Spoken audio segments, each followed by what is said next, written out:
خان لالا که چیرته د کابل او اسلام آباد واکمن د نړیوالو د فشار په پایله کې بل اخره دغه د ډیورن فري کرښه د یو حقيقي سرحد په توګه ومني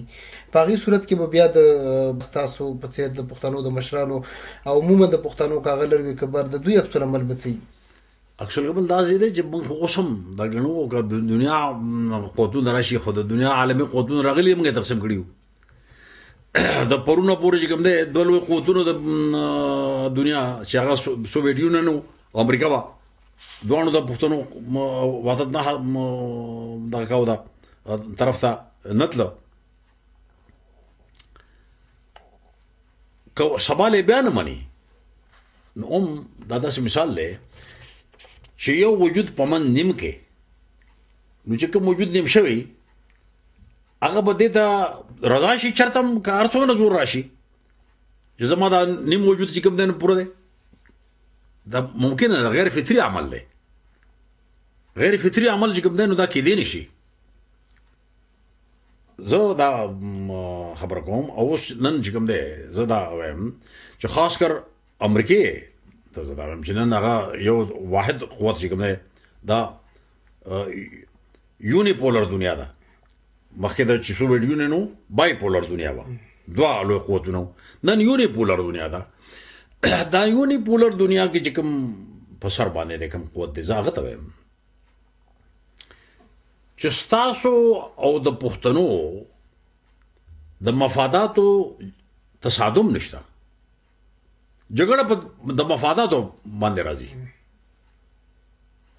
نو چې ستاسو او د پښتنو د مفاداتو تصادم نشته نو دا جګړه بیا ولې ده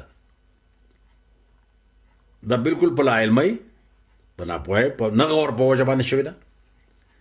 زه دا خبره کوم تاسو امریکا کې دلته کې راغلې ده امریکا د دې لپاره خو نه راغلې امریکا خو خپل عالمي د سوپر پاور مفاداتو ته راغلې ده هغه د چین مخنیوی کوي هغه د وسطي شاه منابع چې دي هغه خپلول غواړي هغه دلته کې چې کوم دی خپل عالمي مفادات قایمول غواړي د هغې نه موږ دعویدار یو نه دعویدار کېدی شو موږ د زیات نه زیات خپل قومي وحدت غواړو چې یو کلونیل پاور یو غاصب یو وجود په منځ دوه ټوکرې کړی دی نو دا یو غیر دا کېدی نه شي چې په منځ څلور ټوکرې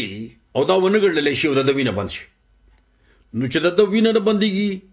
نو په دې منطقه کې امن نشي راتلی او چې امن نه وي نو د امریکې مفاداتو ته به نقصان وي که په دې منطقه کې امن راشي د امریکې مفاداتو ته به دغه راشي نو زموږ او د هغې د مفاداتو تصادم نشته بیا جګړه سوال نه پیدا کېږي بلکې زه دا وایم چې د دنیا قوتونه حاوي قوتونه چې کوم دي که هغه یورپ دی که هغه امریکا ده که هغه نور قوتونه دي چې هغې دې باندې زور راولي او چې دا قوم چې کوم دی دا تقسیم شوی دی دا تقسیم غیر فطري دی د غیر فطري عمل نه صحیح نتایج سوال نه پیدا کېږي چې راشي دا خدای چې الله قرآن کې ویلا تبدیل لخلق الله الله فرمایي چې زما قوانین چې کوم دي هغې کې تغیر نه شي راتلی دا د هغه فطري قانون دی نو هغې فرض جوړېږي چې دا او یوازې دا نه چې پښتانه یوازې تقسیم شوي دنیا کې نور قومونه ویتنام یې تقسیم کړی و هغې خپل وحدت حاصل کړو